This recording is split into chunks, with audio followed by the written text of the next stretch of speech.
বাসাতে আমরা একটু হালকা খাওয়া দাওয়া করি, এখন একটু বাইরে যাওয়ার প্ল্যান করলাম। কই দিতা Pizza. পিচ্চা তুলতানি তুমি? Yeah. কই দিতা তুমি? My Mosa house. মাইমুনে পিকচার তুলতো আর মুসা হাউসে যাইতো খর।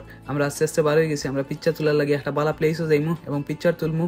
ঈদর গান বাজাই বাজাই শুনি শুনি আমরা যাইরাম। আমরা আজকে যাইরাম হবুকান। ফার্স্ট যেদিন আমেরিকাত ল্যান্ড করছি, এর পরের দিন আমরা ও জায়গাত ঘুরাত গেছিলাম। এরপরে 3-4 বার ঘুরা হয়েছে। আমরা বাসা থেকে একটু দূরই, মোটামুটি 30-35 মিনিট সময় লাগে। আমরা আস্তে আস্তে খান্দা লইলি আর আমরা আইছি আমরা ডেস্টিনেশনও। আজকের ওয়েদারটা সেই একটা ওয়েদার, একদম ঈদ ফিল করার মতো ওয়েদার। জায়গাটা খুব সুন্দর এবং খুব বড়। আমরা বেশি সময় টাইম নিতাম না, আমরা বাসাতে আবার গেস্টও কলাইবা, পিকচার তুলিয়া বাসা যাইমু গিয়া। যদিও সেম জায়গা তো লাগে আমরা 3 বার আওয়া হয়েছে। উইন্টার আস্তে আস্তে শেষ হয়ে যায় আর সব গাছ আবার নতুন করে পাতা আর ফুল ফুটা শুরু হয়েছে। বাহ, দেখতে খুব সুন্দরও লাগে।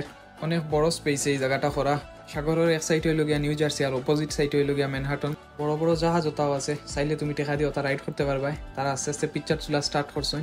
বাসা থেকে খালি ফোন আর বাসা যাওয়ার লাগি, এর লাগে আমরা বেশি টাইম নিছি না, যেহেতু আগে 2-3 বার আইছি। বাসা থেকে আফামতা সবরে লইয়া আমরা একটা হিলও আইছি। ও জায়গা থেকে নিউ জার্সির সম্পূর্ণ ভিউ দেখা যায়। অনেক উঁচা জায়গা এটা, নিচে গাড়ি চলে, লাগে চুড়োই ফাঁকি উড়ে। সব মিলাই আলহামদুলিল্লাহ খুব ভালো একটা ঈদ কাটলো আমরা। আবারও সবাই আমরার পক্ষ থেকে ঈদের শুভেচ্ছা, ঈদ মুবারক।